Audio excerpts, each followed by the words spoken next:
Məhkəmənin ümumi yanaşması budur ki, siz beynəlxalq instansiyaya keçməzdən əvvəl dövlətin özünə şans tanımalısınız ki, dövlət özü daxildə olan həmin o sizin şikayət etdiyiniz pozuntusunu aradan qaldıra bilsin. Ona görə də daxildə sizə hansı hüquqi müdafiə vasitələri imkanı varsa, onların hamısını tükətməlisiniz.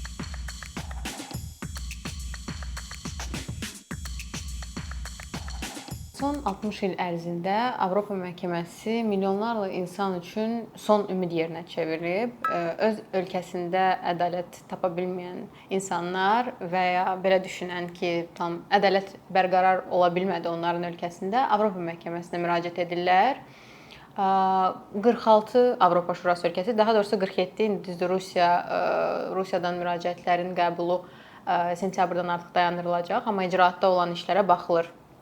Və bu təkcə həmin ölkələrin vətəndaşları deyil, həm də həmin yurisdiksiyada olan, yəni həmin ölkələr tərəfindən effektiv idarə olunan ərazilərdə olan insanlardır. Və bu demək olar ki, milyardlarla insan deməkdir. Bugün bu mövzuda danışacağıq. Avropa məhkəməsinə müraciət etmək istəyirsinizsə, nələri bilməlisiniz? Qonağımız hüquqşünas Səyyad Yusifli. Səyyad, xoş gəlmisiniz. Xoş gördük. Təşəkkür edirəm dəvətiniz üçün. Səyyad, ilk sualım elə olacaq. Avropa məhkəməsinə müraciət qaydası necədir? Əvvəlcə ondan başlayaq ki, Avropa məhkəməsinə kimlər müraciət edə bilər, dairə necədir? Onu qeyd etmək lazımdır ki, digər beynəlxalq şikayət mexanizmlərinə baxanda Avropa məhkəməsinə müraciət edən şəxslərin arası kifayət qədər genişdir. Məsələn, daha bir insan hüquqları müdafiə mexanizmini götürsək, İnsan Hüquqları Komitəsini nümunə kimi, ora ancaq fərdlər və fərdlər dairəsi müraciət edə bilər. Amma Avropa məhkəməsinə müraciət edə bilər kimlər? Fərdlər dairəsi, qeyri-hökumət təşkilatları, hətta dövlətlər arası şikayətlər də Avropa məhkəməsinin yurisdiksiyasına daxildir. Müraciət qaydasına keçdikdə isə Avropa məhkəməsinə özünü müraciət etmək üçün ayrıca bir formu var və həmin formda lazım olan bütün məlumatları doldurduqdan sonra Avropa məhkəməsinə göndərməlisiniz. Formun tərkibinə nələr daxildir? Sizin özünüz haqqında məlumatlar, əgər fərdsinizsə, fərdinizi identifikasiya edən məlumatlar, əgər qeyri-hökumət təşkilatısınızsa, şirkət adından şikayət edirsinizsə, həmin şirkət haqqında məlumatlar, daha sonra hansı ölkəyə qarşı şikayət edirsinizsə, həmin ölkə haqqında məlumatlar, daxili müdafiə vasitələrinin tükəndirilməsi haqqında məlumatlar ki, siz ölkə daxilində hansı instansiyalara keçmisiniz və hansı pozuntudan şikayət edirsiniz. Pozuntudan şikayət etməzdən qabaq da ölkə daxilində faktlar necə olub, yəni siz hansı fakt əsasən pozuntunun olduğunu hesab edirsiniz və hansı konvensiya maddəsinin pozuntusundan şikayət edirsiniz. Bunda hüquqi əsaslandırmanız, arqumentasiyanız necədir? Bundan sonra da son olaraq həmin formun son hissəsində yenə də özünüz imzalamalısınız. Əgər hüquqşünas vasitəsilə, nümayəndə vasitəsilə təmsil olunursunuzsa, o da imzalaya bilər sizin əvəzinizdən.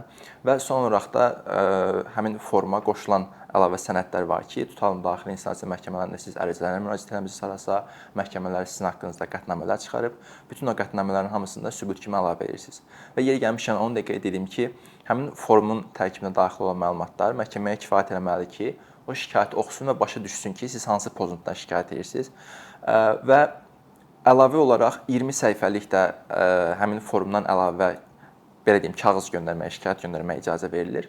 Amma şərt budur ki, həmin formun tərkibində siz qısa konkret nəyin olduğunu göstərə biləsiniz. Əlavə artıq belə deyim də, yəni dəstək xarakteri daşıyır. Biz bilirik ki, ərizələrin 80% geri qayıdır. Yəni qəbul edilənlik meyarlarını keçə bilmir. Nə etmək lazımdır? Nələrə diqqət yetirmək lazımdır ki, ərizəmiz baxılmamış saxlanılmasın məhkəmədə? Sualınızdan qabaq ona bir münasibət bildirim ki, 80% səhv etmirəmsə bir qədər köhnəlib rəqəm. Məsəl üçün 2020-ci il statistikası var ki, 39 mindən artıq şikayət gedib, bunlardan 37 mindən artığı ya qəbul edilməz elan edilib, ya da ki, siyahıdan çıxarılıb. Bu da hardasa 95%-dən çox eləyir. Yəni kifayət qədər böyük rəqəmdir. Yalnız 5%-ə mahiyyəti üzrə məhkəmə baxıb qərar qəbul eləyir. Və bununla bağlı da son illər Avropa Şurasının tərkibinə daxil olan dövlətlər xüsusi işlər aparırlar, görüşlər keçirirlər. Məsələn 2010-cu ildən bu tərəfə İsveçrədə görüşüblər, sonra İzmirdə, Brightonda, Brüsseldə, Kopenhagendə görüşüblər ki, yəni bu məhkəmənin iş yükünü necə azaltmaq olar. Bu da 15 nömrəli protokolun qəbul edilməsinə gətirib çıxarıb. 15 nömrəli protokolla açıq-aşkar məhkəmənin subsidiar, yəni yardımçı xarakter daşıdığı göstərilib. Eyni zamanda dövlətlərin mülahizə sərbəstliyi məsələsi də yenidən təsdiq olunub və son 6 aylıq müddət məsələsi əvvəl şərt belə idi ki, daxili instansiya məhkəmələrində son yekun qərarın qəbul edildiyi vaxtdan 6 ay müddətində şikayət edə bilərdiniz. Həmin 6 aylıq müddətdə 4 aya endirilib. Suala gəldikdə isə Avropa Məhkəməsinin qəbul edilməzlik meyarlarını özünü 4 kateqoriyaya bölə bilərik. Birincisi şəxslər, subyektlər dairəsi ilə əlaqədardır. İkincisi prosedural qaydalarla əlaqədardır. Üçüncüsü məhkəmənin özünün yurisdiksiyası ilə əlaqədardır və dördüncüsü də şikayətin mahiyyəti ilə əlaqədardır. Bunların hərəsinə ayrı-ayrı toxunmaq istəyirəm. Subyektlər dairəsi nə nəzərdə tuturam? Avropa Məhkəməsinə şikayət etmək üçün, yəni hansısa bir maddənin pozuntusunun tanınması üçün daha doğrusu siz victim statusunda aşmalısınız, qurban statusunda aşmalısınız. Yəni ki, siz ya birbaşa və yaxud da ki, dolayı olaraq qurban kimi özünüzü göstərə bilməlisiniz. Birbaşa qurban deyəndə bu açıqdır, yəni pozuntu sizi birbaşa təsir eləyir. Dolayı qurban məsələsi o vaxt çıxır ki, daha çox 2-ci maddə yaşamaq hüququ, 3-cü maddə işgəncələrə məruz qalmamaq hüququ, 5-ci maddə azadlıq, şəxs toxunulmazlıq hüququ belə maddələrin pozuntusunda ortaya çıxır. Sizin yaxın qohumlarınız dolayı olaraq pozuntuya məruz qala bilərlər və onlar da bu barədə şikayət edə bilərlər. Sonrakı məsələyə keçsək, ikinci məsələyə keçsək, prosedural təminatlarla bağlı. Prosedural təminatlarla bağlı ən əsas məsələlər budur ki, siz daxili instansiya məhkəmələrini bir-bir tükəndirməlisiniz. Yəni məhkəmənin ümumi yanaşması budur ki, siz beynəlxalq instansiyaya keçməzdən əvvəl dövlətin özünə şans tanımalısınız ki, dövlət özü daxildə olan həmin o sizin şikayət etdiyiniz pozuntunu aradan qaldıra bilsin. Ona görə də daxildə sizə hansı hüquqi müdafiə vasitələri imkanı varsa, onların hamısını tükətməlisiniz. Amma belə bir məsələ var ki, əgər alternativ olaraq sizə şanslar verilibsə ki, tutalım həm prokurorluğa, həm də məhkəməyə müraciət edə bilərsiniz. Onda sizin öhdəliyiniz deyil ki, hər iki müdafiə vasitəsinə eyni anda müraciət edə bilərsiniz. Yalnız birinə müraciət etməyiniz kifayət eləyir. Daha sonra zaman müddət məsələsi dediyimiz kimi əvvəl 6 ay idi, sonra 4 ay müddətinə düşdü. Və onun da hesablanması forması necədir? Son məhkəmə qərarının sizə təqdim edildiyi və yaxud da elan edildiyi yandan, yəni siz artıq qərardan xəbərdarsınız və bilirsiniz ki, daxildə artıq bunu heç bir mübahisələndirmək olmaz. Ondan 4 ay müddətində məhkəməyə şikayət etməlisiniz. 4 ay müddətinin hesablanması zamanında əsas nəyə diqqət etmək lazımdır? Əksər ölkələrin daxili qanunvericiliyində belədir ki, tutalım həmin 4 ayın bitməsi vaxtı bazar gününə, 6-cı günə, yəni qeyri-iş gününə və yaxud da bayram gününə düşürsə, o sonrakı iş gününə qədər uzadılır. Amma Avropa Məhkəməsi bir qədər sərtdir bu məsələdə. Yəni bayram gününə düşsə belə həmin müddət orada bitir və o 4 aydan sonrakı şikayətlərə artıq baxmır. Sonrakı məsələ budur ki, sizin şikayətiniz başqa bir beynəlxalq instansiya məhkəməsinə təqdim edilməməlidir. Əgər edilibsə də mahiyyəti üzrə eyni olmamalıdır. Mahiyyəti üzrə eyni olanda nəyi nəzərdə tuturuq? Eyni məsələ üzrə, eyni subyektlər dairəsi tərəfindən eyni tutan maddənin pozuntusu üzrə şikayət edirsinizsə, bu artıq mahiyyəti üzrə eyni olaraq ya Avropa Məhkəməsinə, ya da ki, başqa beynəlxalq instansiya məhkəməsinə təqdim olunmuş şikayət hesab olunur. Bu halda da Avropa Məhkəməsi sizin şikayətinizə baxmır. Bu prosedural təminatlarla bağlı idi. Üçüncü məsələ keçək məhkəmənin yurisdiksiyası ilə bağlı olan məsələlər. Onu da özünü 4 yerə bölə bilərik yenə. Birincisi, buna latınca termin olaraq rationa personae deyirlər ki, siz əgər şikayət edirsinizsə pozuntudan, həmin şikayət elədiyiniz dövlətə aid edilə bilməlidir. Yəni ki, burada şikayət baxanda, oxuyanda hiss olmalı ki, bu şikayəti tutan dövlət, yəni maddəni dövlət pozub. Hansı maddəni şikayət edirsə, maddəni dövlət pozub. Tutalım hansısa bir individual fərdin hərəkətindən şikayət edirsə və yaxud da ki, hansısa bir qeyri-hökumət təşkilatının və yaxud da hansısa bir beynəlxalq təşkilatın hərəkətindən şikayət edirsə, şikayətiniz qəbul edilməz elan alınacaq. İkincisi, rational loci deyirlər buna. Yəni şikayət etdiyiniz pozuntu məhkəmənin, üzr istəyirəm, dövlətin yurisdiksiyası məkanı çərçivəsində baş verməlidir. Amma buna da bir qədər ehtiyatlı davranmaq lazımdır məsələdə. Çünki elə hallar olur ki, dövlətin ərazisindən kənarda olan şikayətlərə belə məhkəmə baxa bilir. Tutalım, dövlətin bir diplomatik missiyası var ölkənin xaricində hansısa bir dövlətin tərkibində və yaxud da ki, hərbi missiya həyata keçirir. Əgər hərbiçilər sizin üzərinizdə effektiv nəzarətə malikdirsə və yaxud da ki, diplomatik missiyanın nümayəndələri sizin hüquqlarınızı pozursa, bu da həmin dövlətin yurisdiksiyası ərazisinə düşür və məhkəmə həmin işlərə baxır. Sonrakı məsələ rational temporis məsələsidir, zaman məsələsi.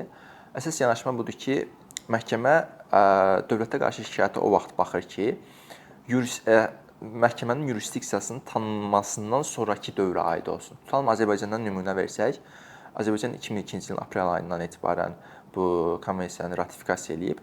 Məhkəmə 2002-ci il aprel ayının 15-dən əvvəl olan pozuntulara baxmır. O vaxt baxır ki, 2002-ci ilin aprelin 15-dən əvvəl başlasın, amma hələ də davam eləsin, yəni nəticələri özünü göstərsin. Bu vaxt baxa bilir. Və son olaraq da Russiyanın materiai dediyimiz konvensiyanın maddələri ilə bağlı olan məsələdir.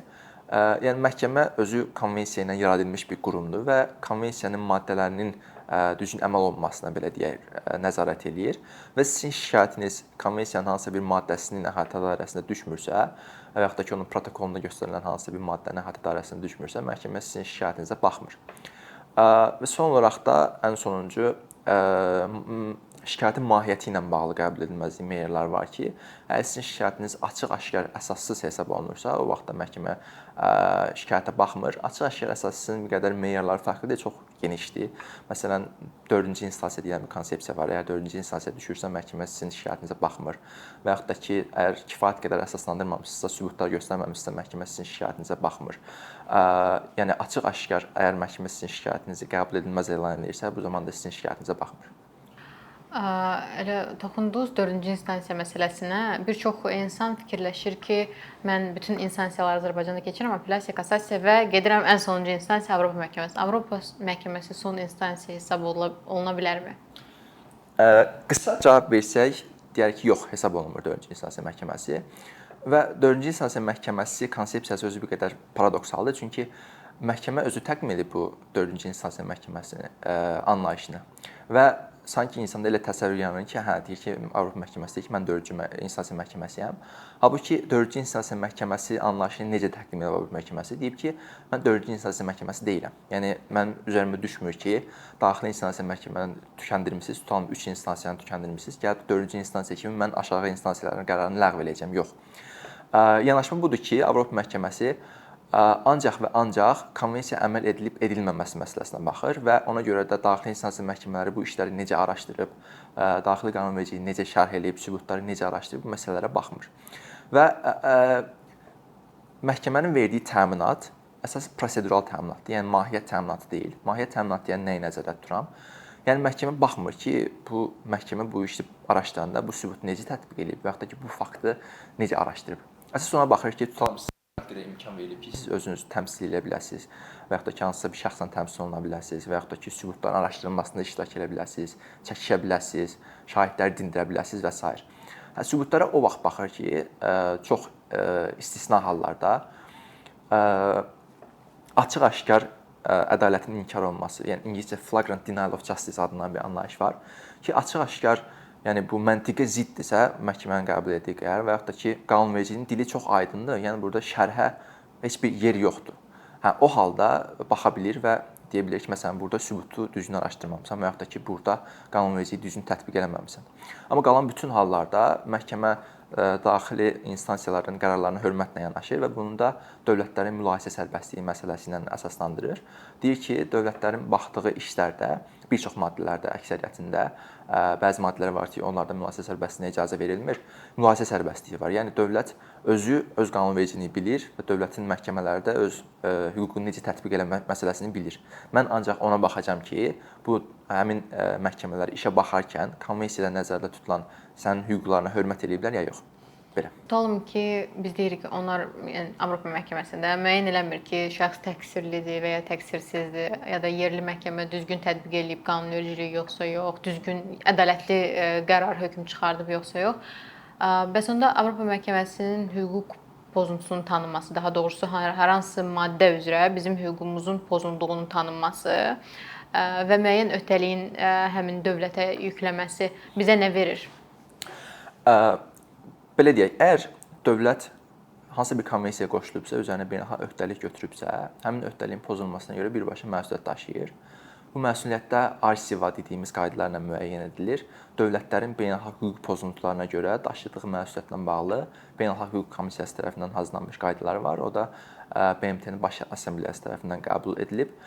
Və Avropa məhkəməsi əgər tanıyırsa ki, dövlət üzərinə götürdüyü beynəlxalq öhdəliyi pozub, bu zaman dövlətin üzərinə düşür ki, həmin pozuntunu aradan qaldırsın və aradan qaldırmaqla yanaşı pozuntunun məruz qaldığı şəxsə bərpa işləri görsün. Ya kompensasiya eləsin və yaxud da ki, reparasiya eləsin. Reparasiya deyəndə də restitusiya tədbiri nəzərdə tuturam. O nəzərdə tutulur ki, pozuntudan qabaqki vəziyyətə gətirsin. Tutalım məhkəmə düzgün araşdırmayıb işi elə vəziyyətə gətirsin ki, yenidən məhkəmə qurulsun və məhkəmə həmin işi düzgün şəkildə araşdırsın. Burada da iş gəlir, çıxır, yəni söhbət gedir, çıxır icra məsələsinə. İcra məsələsində də onu deyə bilərik ki, yəni məhkəmənin əsas yurisdiksiyasına daxil olan şey odur ki, baxsın və pozuntunun olub-olmadığını müəyyənləsin.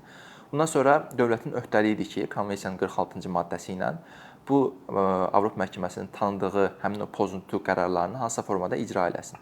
Amma icra məsələsinə Avropa məhkəməsi qarışmır əksər hallarda. Bəzi hallarda qarışır, onu da deyəcəm hansı halda qarışır.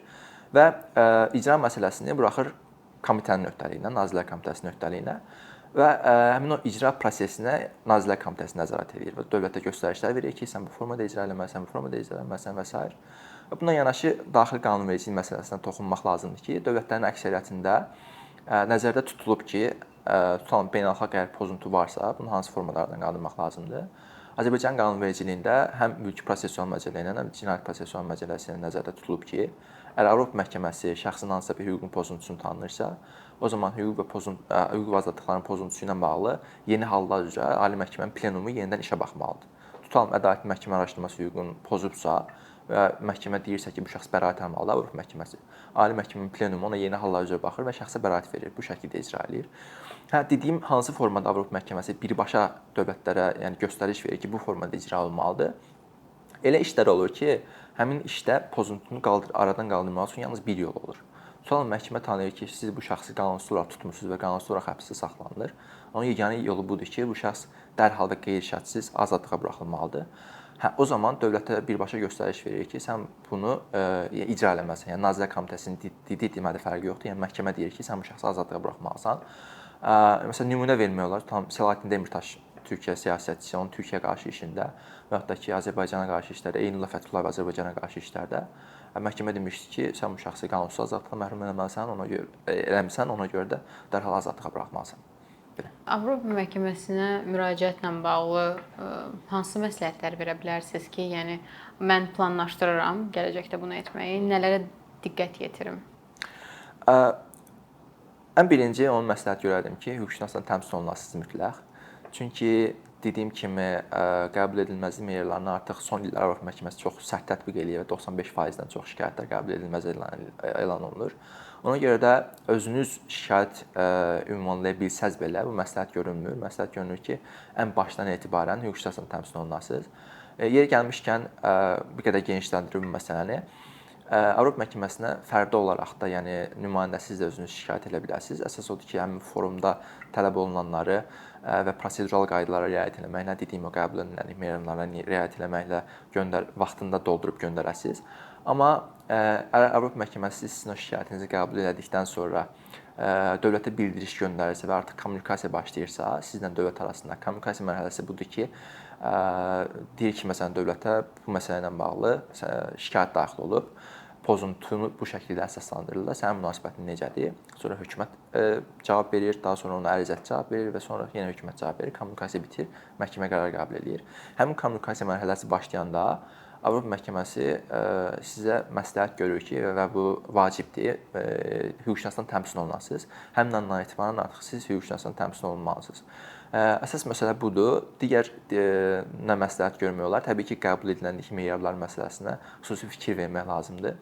Amma o da yenə gətirib bizi bura çıxarır ki, əgər Avropa məhkəməsinin həmin o prezident hüququ ilə bağlı kifayət qədər bilginiz yoxdursa, məsləhət görünür ki, yəni professional köməkdən istifadə edəsiniz. Əks halda sizin şikayətinizin həmin o 5% mahiyyəti üzrə baxan şikayətlərin tərkibinə daxil olma şansı çox azdır. Sonra məsələn məhkəmə qərarlarında belə bir məqama diqqət yetirir ki, tutalım yerli məhkəmələrdə biz maddələrə toxunmuruq. Yəni ki, konvensiyada yazılan maddələrlə bağlı pozuntunun olub-olmamasından bağlı şikayət bildirmirik. Bu nə qədər vacibdir? Yəni izah edə bildim nə demək istəyirəm? Yəni tutalım ki, mənim şikayətim 5-ci maddə ilə bağlıdır, amma mən o 5-ci maddəni nə birinci instansiyada, nə apellyasiyada, nə kassasiyada bunun haqqında heç nə yazmıram. Sadəcə artıq birbaşa Avropa məhkəməsinə müraciət edəndə bildirirəm ki, mənim hüquqlarım pozulub konvensiya üzrə. Aydındır. Hər bir halda müraciət edəndə daxili instansiyalardan söhbət gedir.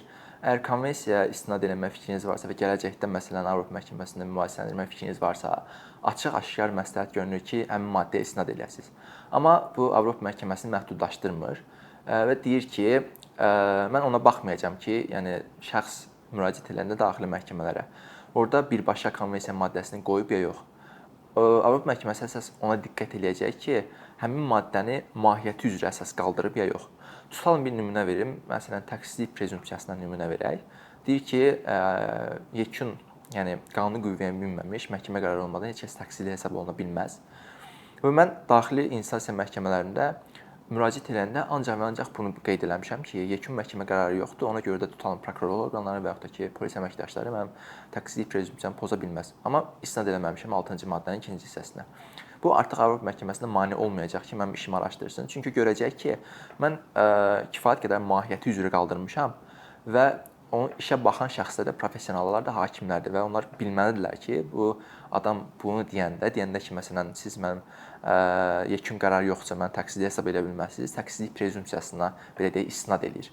Ona görə də yenə təkrar edirəm, əsas məsələ odur ki, siz daxili instansiyalarda bunun mahiyyəti üzrə kifayət qədər həmin o səlahiyyətli orqanların diqqətinə çatdırmısınız ya yox. Və son sualım, Strasburqa getmək vacibdir, yəni məhkəmə prosesində iştirak etmək üçün?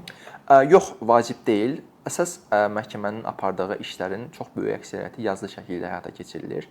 Dediyim kimi kommunikasiya formasında. Hökumətə suallar ünvanlanır, eyni zamanda ərizəçiyə suallar ünvanlanır. Sonra ərizəçinin təqdim elədiyi o təqdimata hansı ki pozuntusuna əsaslandırıb onu göndərirlər hökumətə. Hökumət yenidən cavabını göndərir bu şəkildə. Yəni çəkişmə prosesi ilə gedir, amma birbaşa iştirak tələb olunmur. O vaxt birbaşa iştirak tələb olunur ki, böyük palata işə baxır, 17 hakimdən ibarət. Və həmin vaxtı elə məsələlər olur ki, onları belə deyək də, şəxsin özünün və yaxud da ki, nümayəndəsi vasitəsilə qaldırmaq, mübahisələndirmək olan arqumentlərini dinləməyə vacib olur. Çünki bu məsələlər, yəni böyük palata ancaq o vaxt işlərə baxır ki, bu məsələ belə deyək, bütövlükdə konvensiyanın, yəni şərhinə təsir edir və yaxud da ki, əvvəl formalaşdırdığı prezident hüququna, necə ki, deyirdi, əvvəl bu formada olmalıdır. Artıq bu fikrə gəlir ki, məhkəmə o təcrübə praktika dəyişməlidir. O halda böyük palata işə baxır və bu halda dəvət edir ki, Strasburqa gəlin həmin Avropa məhkəməsinin oturduğu həmin o sarayda, məşhur sarayda iş çəkişmə formasında həyata keçirilsin. Çox sağ olun, dəvəti qəbul elədiyiniz üçün, məlumat verdiyiniz üçün. Çox sağ olun.